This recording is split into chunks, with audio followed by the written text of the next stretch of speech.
आइए हम फिर से याद करें और हम अच्छी तरह से याद करें कि एक दिन हम लोग अदृश्य हो जाएंगे। अभी यहाँ पर बैठे हैं, 100 वर्ष के बाद अगर कोई आएगा, इक्का दुक्का छोड़कर बाकी सभी लोग अदृश्य जगत में चले जाते हैं। सब चीज़ें अमर है, किसी भी चीज़ का विनाश नहीं होता। अणु परमाणु अमर है, पानी, हवा, आसमान, पृथ्वी का कोई भी कण ले, ये सभी अमर हैं। फिर भी हम अदृश्य हो जाते हैं। हम प्रकट होते हैं और अदृश्य होते हैं। इस गुण के कारण परमात्मा का एक गुण है सुंदरम।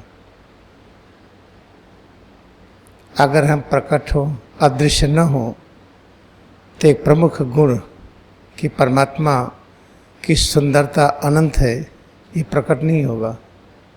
जैसे समुद्र हैं, समुद्र की लहरें उठें और कभी भी समुद्र में विलीन न हो,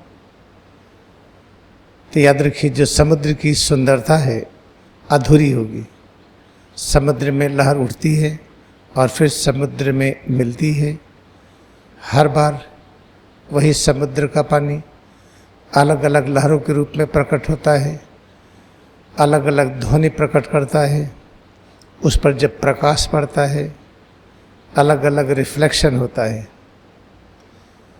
जिस प्रकार समुद्र की लहरें उठती हैं और समुद्र में विलीन होती हैं, इससे समुद्र का सौंदर्य बढ़ जाता है।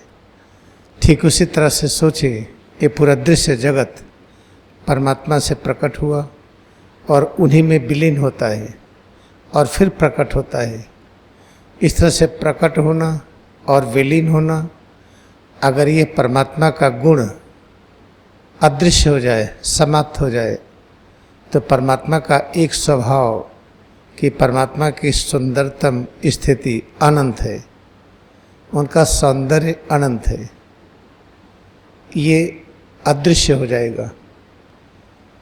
परमात्मा सत्य हैं, अति सुंदर हैं, परम कल्याणकारी हैं। परम कल्याणकारी परमात्मा का जो प्रेम है अनंत है। परमात्मा के प्रेम की तुलना हम कैसे करें? उसकी महिमा का गुणगान नहीं कर सकते हैं। बस इतना कह सकते हैं कि वो इतना प्रेम करते हैं कि वो स्वयं हमारे स्वरूप में प्रकट हो रहे हैं और वही सभी के स्वरूप में है। वही परमात्मा पृथ्वी के रूप में, आसमान के रूप में, हवा के रूप में, सौरमंडल, आकाश गंगा, ये दृश्य जगत सभी रूपों में वही प्रकट हो रहे हैं। इसलिए ये कहा जाता है कि परमात्मा जो प्रेम करते हैं अनंत है, कि वह स्वयं अपने को साकार रूप में व्यक्त कर रहे हैं और निकटतम साकार रचना जो अपना स्वरूप है, ये उन्हीं का ही स्वरूप है। तो हमें करना क्या है? हमें अपने स्वरूप में एकाग्रता बढ़ानी है। हम ऐसा क्यों करें? क्योंकि ऐसा बड़े लोग कर चुके हैं।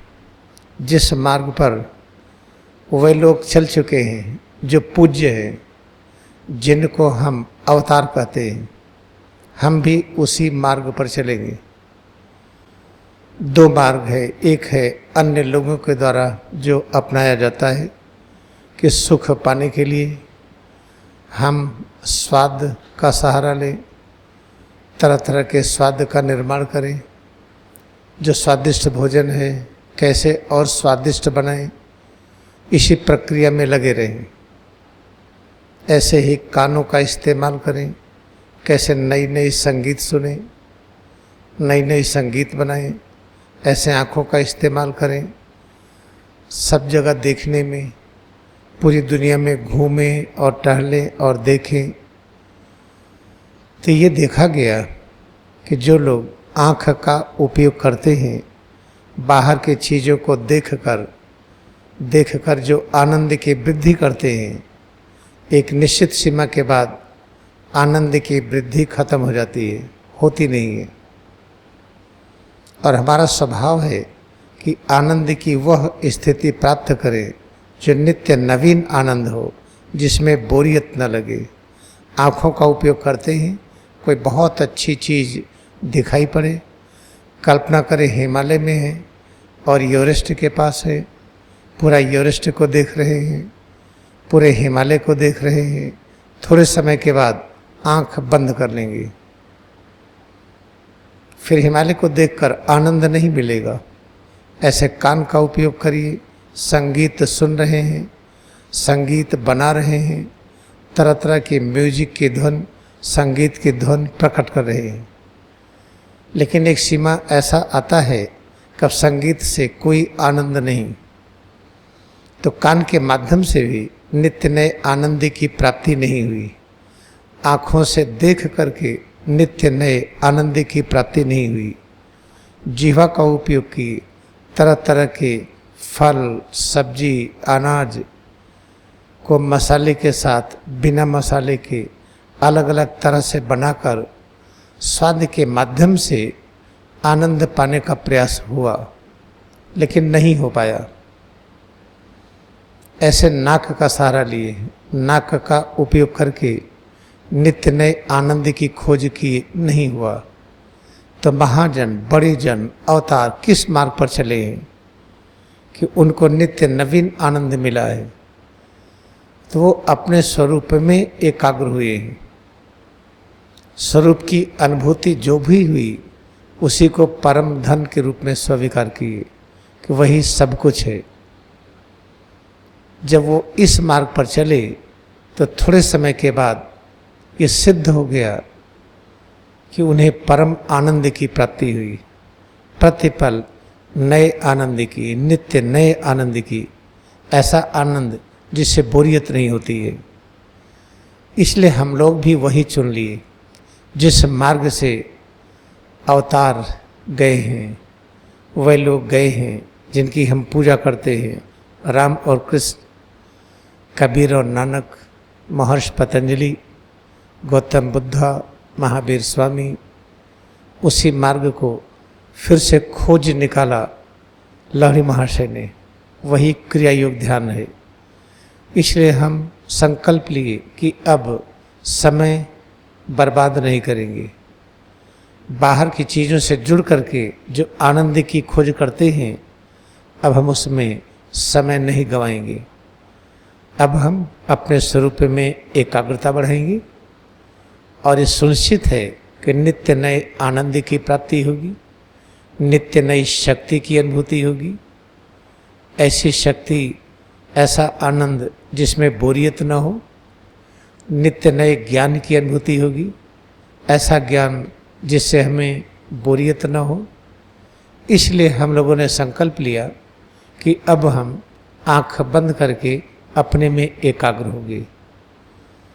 आँख बंद करके अपने में एकाग्र होने की जो वैज्ञानिक तकनीकी है, प्रविधि है, वही है क्रिया योग ध्यान।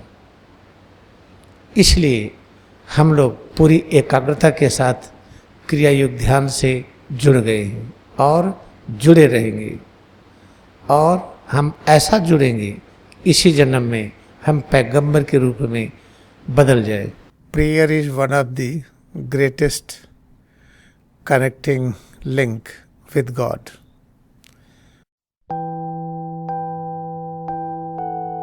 When you pray, any prayer is having true idea, thought and true concept, then we get immediately connection with God.